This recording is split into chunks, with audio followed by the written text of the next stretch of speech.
إنني أنا الله لا إله إلا أنا فاعبدني وأقم الصلاة لذكري. Assalamualaikum warahmatullahi wabarakatuh. Kaifa halukunna anak-anakku? Semoga kabar kalian di rumah dalam keadaan sehat-sehat saja. Alhamdulillah, hari ini kita akan melanjutkan pembelajaran kita, yaitu bab 4. Setelah kemarin kita sudah membahas di poin A, sekarang kita akan membahas di poin B-nya, yaitu pengaruh interaksi sosial terhadap pembentukan lembaga sosial. Baiklah, kita mulai anak-anakku. Di sini kita akan membahas tentang pengertian lembaga sosial. Dan pengertian lembaga sosial ini ada menurut beberapa para ahli. Yang pertama di sini anak-anakku, menurut Koenjaraningrat, lembaga sosial adalah suatu tata kelakuan yang berpusat pada aktivitas sosial dalam memenuhi kebutuhan khusus terhadap kehidupan masyarakat. Dan poinnya di sini anak-anakku yaitu tentang suatu tata kelakuan. Sedangkan menurut Leopold von Weiss dan Becker, lembaga sosial adalah proses hubungan antar manusia dan antar kelompok yang sesuai dengan minat sehingga dapat memelihara hubungan sosial tersebut. Nah, di dalam di sini anak-anakku poinnya yaitu tentang minat anak-anakku ya, sehingga dapat memelihara hubungan sosial tersebut. Nah, di sini yang kalian harus garis bawahi yaitu tentang minat, lebih ke minat ya. Sedangkan yang ke C anak-anakku, menurut Robert McIver dan C.H. Page, lembaga sosial adalah suatu tata cara yang diciptakan dalam mengatur hubungan antar manusia dalam suatu kelompok masyarakat. Nah, di sini dengan lebih ke tata cara. Berbeda dengan yang di bagian A tadi itu, di sana itu tata kelakuan yang berpusat pada aktivitas sosial. Sedangkan di sini berpusat pada tata cara yang diciptakan dalam mengatur hubungan antar manusia dalam satu kelompok. Nah, yang kedua di sini anak-anakku yaitu proses pertumbuhan lembaga sosial. Bagaimana sih prosesnya?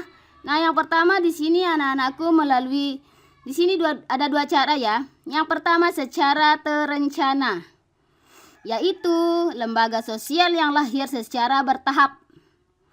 Sebab biasanya lembaga ini terjadi saat masyarakat menghadapi masalah-masalah yang berkaitan dengan pemenuhan kebutuhan hidup masyarakat. Nah, di sini anak-anakku secara bertahap dia ada anakku ya. Terencana dulu dan secara bertahap-tahap, dan lembaga ini terjadi saat masyarakat menghadapi masalah-masalah. Nah, yang ke B di sini secara terencana, yaitu lembaga sosial yang muncul setelah melalui proses perencanaan yang matang, di mana seseorang atau kelompok orang yang merencanakan tersebut adalah individu yang memiliki kekuasaan dan wewenang. Nah, di sini anak-anakku dia ini lebih ke terencana, sudah dibuat atau sudah dirancang. Adapun dengan tujuan, misalnya orang memiliki kekuasaan atau wewenang. Nah, yang ketiga anak-anakku yaitu pengaruh interaksi sosial terhadap pembentukan lembaga sosial. Lembaga sosial itu sendiri anak-anakku terbentuk berdasarkan keteraturan bentuk sosial. Berikut adalah beberapa tahapan untuk mencapai keteraturan sosial, yaitu meliputi A. Adanya tertib sosial, yakni keteraturan yang terjadi karena adanya norma. B. Adanya order, yaitu tahapan masyarakat yang mulai menerima dan memandang tata tertib itu sendiri. C. Adanya keajengan, yakni tahapan. Tahapan di mana interaksi sosial, norma dan ciri-ciri nilai sosial mulai menemukan kesesuaian dalam masyarakat. Misalnya adanya interaksi sosial, norma sosial, dan ciri-ciri nilai sosial. Nah, yang kedua, adanya pola, yakni tahapan di mana keajengannya diulang sehingga dapat membentuk pola perilaku masyarakat. Dalam tahap ini, perilaku sosial, norma, dan nilai-nilai sosial telah menjadi suatu perwujudan dalam segala kegiatan yang dilakukan oleh manusia. Nah, keajengannya ini maksudnya anak-anakku kebiasaan anakku ya. Adanya kebiasaan, yakni tahapan di mana interaksi sosial, norma, dan ciri-ciri nilai sosial mulai menemukan kesesuaian dalam masyarakat. Nah, anak-anakku, yang keempat di sini anak-anakku, contoh interaksi sosial terhadap lembaga sosial. A.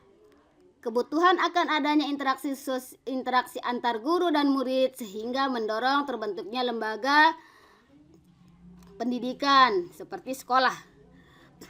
Ya. B.